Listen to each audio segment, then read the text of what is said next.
Bom dia a todos, espero que estejam todos bem. Aqui professor Paulo Silva. Hoje o objetivo desse vídeo é corrigir as atividades que eu passei na escola Lorena há mais ou menos 2 semanas, né?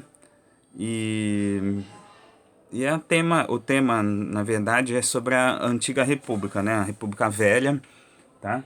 E a gente já vai ver ali na tela, tá bom? Então antes de começar, tá? O vídeo, aqueles que me acompanham no meu canal, dá um joinha, compartilha, se inscreve no meu canal, ativa as notificações, dá uma força pro professor, ok? E vamos ao que interessa. Então, gente, como eu acabei de falar, né, fala sobre a República Velha, tá? Vou mostrar para vocês na tela agora sobre o que é o tema dessas perguntas, tá? Então, como vocês podem ver na imagem, né?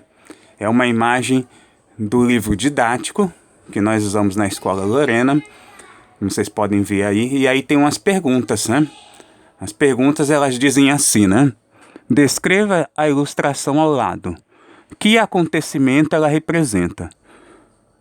Tá? Então, essa é a primeira pergunta aí no caso que o autor, né, do livro pediu, tá bom? Então vamos tentar responder agora a pergunta.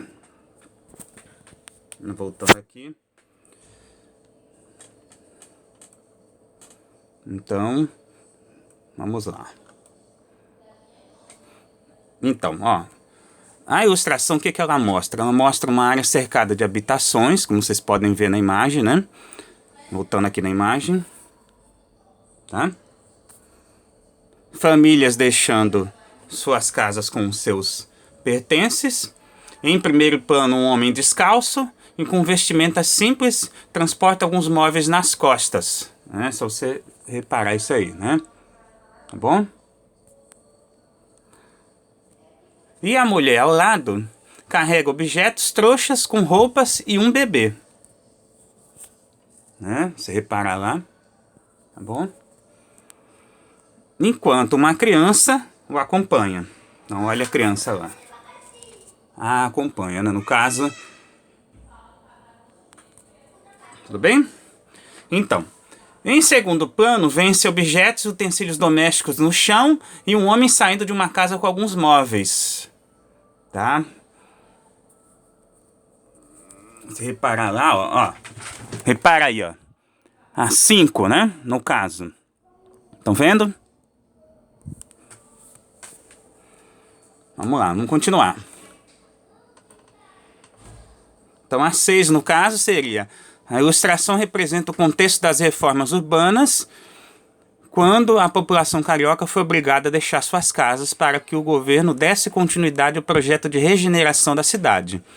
Esse projeto incluía, entre outras reformas, o chamado Bota Abaixo, que consistia em derrubada dos cortiços para a construção de ruas largas e modernas, tá, gente? Então é basicamente o que aconteceu nas grandes cidades do Brasil, tá, gente? O Rio de Janeiro, como era a capital do Brasil, né? Ele era um exemplo para outras cidades, né? Isso ocorreu aqui também na Baixada Santista, especialmente na cidade de Santos, né? Se você vai no Centro Velho de Santos, onde é hoje a alfândega, né? Onde era a alfândega antiga, né? Onde era a Receita Federal antiga, melhor dizendo, né? Aquelas ruas próximas do Porto de Santos, aquele trecho ali foi todo remodelado, né? Inclusive a igreja matriz da cidade de Santos, ela foi construída num outro local, né? Onde é a catedral hoje em dia, porque eles resolveram fazer uma praça, né? No lugar, é chamada Praça da República hoje em dia, né? E eles alargaram várias ruas e criaram praças, né? Para poder aumentar os espaços, né? E, obviamente, eles tinham aquela visão de ventilar mais os espaços, ruas estreitas, isso aí qualquer um sabe, né? Elas são mais fáceis de proliferar doenças, né? Locais onde a habitação é muito colada na outra, obviamente que as doenças se espalham com muito mais facilidade, tá bom?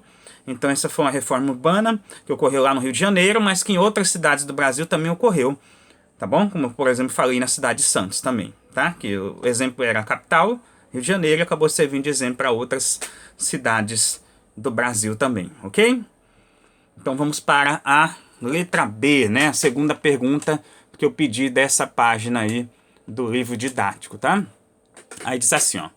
Converse com seus colegas sobre as consequências desse acontecimento para a população carioca da época e para a formação do espaço geográfico atual da cidade do Rio de Janeiro. Tá bom? Então, vamos lá para a resposta da pergunta. Então é assim, né, gente? Não é muito difícil você perceber qual teria sido o resultado disso tudo, né? Então, a população não tinha para onde ir, né? Então ela começou a ocupar o subúrbio. Eles estavam tirando o pessoal do centro e mandando para o subúrbio, tá? E aqueles que tinham uma condição pior ainda, né?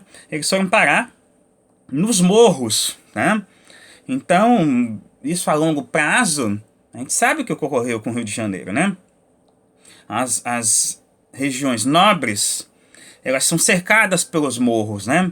Inclusive o crime organizado se favoreceu desse fato. Isso a longo prazo, na época ninguém pensava nisso, né?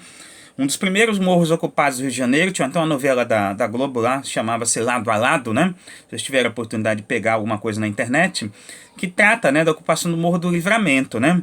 Foi, se eu não me engano, o primeiro morro que foi ocupado no Rio de Janeiro, tá? Conhecido também como Morro da Favela. E a palavra favela passou a ser, né, num sentido de comunidade que a gente fala hoje em dia, né? Vou dizer assim, o linguajar politicamente correto, né? De hoje em dia a gente fala comunidade, né? Mas originalmente o nome era favela. O Morro da Favela, Morro do Livramento, né? Como ficou conhecido na época. E inclusive tem algumas ilustrações na época que mostram, né? O Morro da Favela, né? Então, aí passou a ser sinônimo de qualquer comunidade, obviamente, né? Periférica, de pessoas menos favorecidas. Ninguém vai morar na favela, numa comunidade. Se tem dinheiro, né? Então, onde é carente de saneamento básico, água, luz, né? Muitas vezes como a gente fala, gato, né? Porque as pessoas não têm condição. Então, ninguém que tem condição vai morar em cima da água, né? Enfim, tá? Isso é algo que o poder público nunca resolveu no Brasil, né? Isso aí é uma questão social, né? A gente sabe que a maior favela da Baixada, durante muito tempo, foi a Vila Esperança, né? Uma parte urbanizada, outra parte não é, aqui de Cubatão. Nós temos a favela do México 70, né? Mais antiga, lá em São Vicente. Nós temos o DIC, né? Lá em Santos. Aqui a Baixada é uma coisa, né? Tem tanta favela na Baixada, tanta comunidade na Baixada, que mostra o nível de pobreza, né, da população que vive por aqui, tá? Uma meia dúzia de pessoas que realmente tem muita grana, que moram de frente para a praia, e a maior parte da população passando necessidade. Essa é a realidade da Baixada Santista. Quando você trata da cidade de Santos, isso fica mais escancarado ainda, né? Que é uma cidade aristocrática, que expulsa os pobres da cidade, né?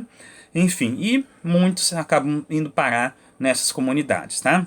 Enfim, fizeram uma rodovia muito bonita que passa em cima, né, da água, e aí você olhando para o lado direito, né, daquele canal, né, que é o canal que fica na divisa do São Manuel e o outro lado, né, na zona noroeste, em Santos, e você vê lá as casas, né, tá bom? Então aquela é a maior favela da Baixada atualmente, tá bom? Então é isso, tá? Então no caso do Rio de Janeiro foi basicamente igual, né? Então as pessoas não tinham condição, foram para os morros, onde não tinham condição de higiene, as habitações precárias, né? Não tinha saneamento básico, que a gente falou para vocês, né?